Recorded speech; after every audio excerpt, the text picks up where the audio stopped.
बिखरी है मेरी दास्तान मोहम्मद हज़ारुल हक की खुद नोश्त का पहला हिस्सा है जो हाल ही में शाया हुआ। ज़खामत कम रखने के लिए उन्होंने आपबीती को दो हिस्सों में तकसीम किया है।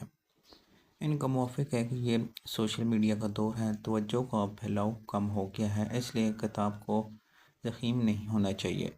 मैं इनसे इत्तफ़ाक़ नहीं करता क्योंकि मोटी किताबों और तवील ड्रामा सीरीज़ का वक्त वापस आ चुका है।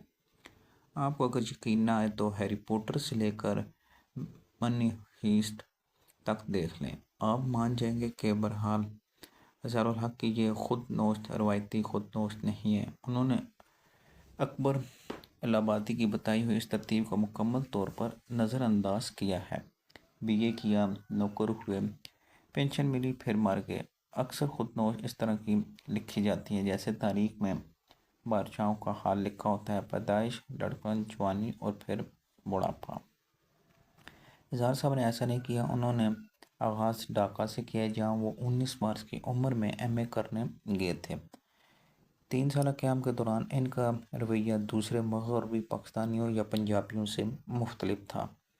उन्होंने बंगाली भाइयों की ज़ुबान सीखी, इनका लिबास पहना, इनका खाना खाया। बंगाली दोस्तों ने भी इन्हें हाथों हाथ लिया, ये इन्हें अपने घरों में ले गए और ये आज तक इनसे राब्ते में हैं। अगरचे ये मशरक़ी पाकिस्तान की अलहदगी से पहले मगरबी पाकिस्तान वापस आ गए थे, मगर टूटने का अमल इनकी मौजूदगी में शुरू हो चुका था। ये इस अमल को बहुत से दूसरे लोगों के बरअक्स बांध चुके थे। किताब के पहले 61 सफ़ात मशरक़ी पाकिस्तान में क़याम के बारे में है, जबकि इनमें से आखिरी 10 सफ़ात में उन्होंने अलहदगी का तजर्बा पेश किया। इस तजर्बे से आप इत्तफ़ाक़ करें या इख्तलाफ, मगर इसका मुताला लाज़मी है। एक फ़िक्र इनका गौर व फिक्र करने पर मजबूर करता है। किसी भी सियासी या अखलाकी कानून की रूह से अवामी लीग को मरकज़ में हुकूमत बनाने का हक हासिल था। क्या मगरबी पाकिस्तानी ये तवक्को कर रहे थे कि मशरक़ी पाकिस्तानियों को इनके जायज़ हकूक़ से महरूम किया गया तो जवाब में फूलों की पत्तियाँ निछावर करेंगे। इजहार साहब ने अपने गाँव और ननिहाल के गाँव का जिस अंदाज़ से ज़िक्र किया है, ये हमारे लिए लिटरेचर का शानदार हिस्सा साबित होगा। इनके दादा को अंग्रेज़ी अहद में तहसील का मैरिज इंस्पेक्टर मुकर्रर किया गया था, मगर इनका असल कारनामा दर्स व तदरीस था। पूरे बरसग़ीर से तलबा इनसे फ़ारसी अदब और फ़िक़्ह पढ़ने आते थे। एक ऐसा वक्त भी था जब इन तलबा की तादाद 200 से ज़्यादा थी। तालिब इल्मों को किताबें दादा जान अपनी लाइब्रेरी से फ़राहम करते थे और खाना गाँव वाले। ये उस दौर की यूनिवर्सिटियाँ थीं। इनके गाँव में तलबा का एक अलग कब्रिस्तान आज भी माजी की दास्तान कह रहा है। गाँव के उस ज़माने की ज़िंदगी का हज़ार साहब ने बेहद दिलचस्प अंदाज में खींचा है। वो एक मखलूत माशरा था। ख़वातीन बातचीत में मर्दों के साथ शामिल होती थी। सैन में सरेआम चरपाइयाँ बिछा दी जाती थीं, इन पर चादरें और सरहाने रख दिए जाते थे जिनके ख़िलाफ़ खड़े हुए होते थे। हांडी के लिए रोज़ ताज़ा मसाला तैयार किया जाता था। नमक की चट्टानें लाई जाती थी, इन्हें तोड़कर पीसा जाता था। गाय या भैंस के आगे नमक की चट्टान रख दी जाती जिसे वो चाटती रहती थी। बड़े बूढ़े जेब में नमक का टुकड़ा रखते थे।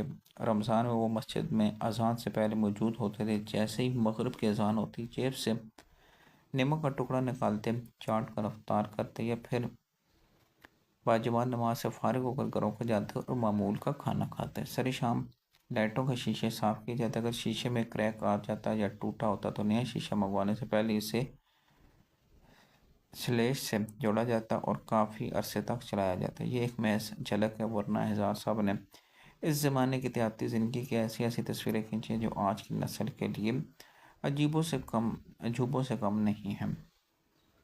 हज़ार साहब ने अपने बुज़ुर्गों के हालात ज़िंदगी भी बयान किए हैं जो पढ़ने से ताल्लुक़ रखते हैं। इनमें लिटरेचर भी है, एहतराम भी, तारीख़ भी, कहानी भी। हज़ार साहब ने घोड़ सवारी भी की है, घोड़ी को पानी पिलाने गाँव से बाहर तालाब पे ले गई। एक ऐसा मौका पर जीन के बजाय घोड़ी पर महज कंबल डालते थे। नाना जान ने ताकीद की कि गर्मी शदीद है, घोड़ी को दौड़ाना नहीं।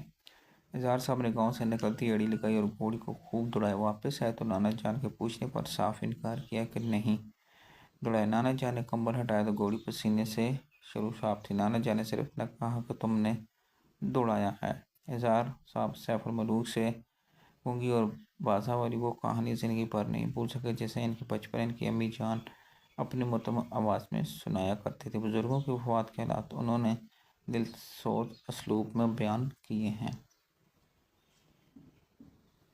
पिंडी गेबे वो कस्बा जहाँ इनके वालिद साहब एक मुद्दत तक स्कूल में फ़ारसी पढ़ाते रहे, मस्जिद में फ़ी सबीलिल्लाह कुरान पाक का दर्स देते। ज़ार साहब ने इस कस्बे से मैट्रिक की। ये कस्बा सारी ज़िंदगी इनके दिल से नहीं निकला। ये लिखते हैं, ये कस्बा आज भी इनके दिल में पूरी रौनक के साथ आबाद है। इनकी हवाएं गर्मियों में खनक और सरमा में काबिल बर्दाश्त थी। इसकी फ़िज़ा में मासूमियत थी। इनका पानी मीठा था, इनके पकवान नाकाबिल फरमोश थे।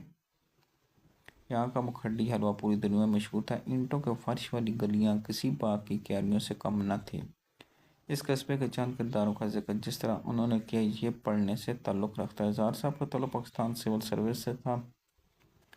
36 बार की मुलाजमत का वाला उन्होंने कहानी के अंदाज में बयान किया कि पढ़ने वाला बताते नहीं, ये Pakistan audit and account service से थे। यूँ समझे कि सोने की कान पर बैठे थे, मगर दामन झाड़कर बाहर आए। यूँ कि दामन में कुछ भी नहीं था। कुछ अर्सा डिफेंस परचेज के अदायगियों के ऑल इन ऑल भी रहे। इनसे अदायगी किसी और अदारे में नहीं हुई थी। ज़ार साहब ने ऐसा निज़ाम बनाया कि ताजर ठेकेदारों सप्लायर को घर बैठे अदायगियाँ होती रही। ये लोग इन्हें देखने आते थे कि ये कौन बददिमाग सर फिर है जो मिलता है ना कुछ लेता है। अस्करी हेलमेट बनाने वाले एक सनतकार ने हुकूमत का खत लिखा कि इसने 28 साल वाबस्तगी में पहली बार ऐसा सिस्टम देखा है जो करप्शन से पाक खुदकार। निज़ाम मुलाजमत के दौरान ज़ार साहब ने जो कुछ सीखा इसे एक अलग बाब में बयान किया। सिविल सर्विस के हर रुकन को ये बाब पढ़ना चाहिए। नई नस्ल के इसमें सीखने के लिए बहुत कुछ है। उन्होंने अपनी कमज़ोरियों का परमाला इज़हार किया। सरकारी तौर जिन मुल्कों में गए इनके अहवाल भी दिलचस्प पैराए में बयान किए। तो नाज़रीन, कॉलम सुनने के लिए आप चैनल को सब्सक्राइब कर सकते हैं।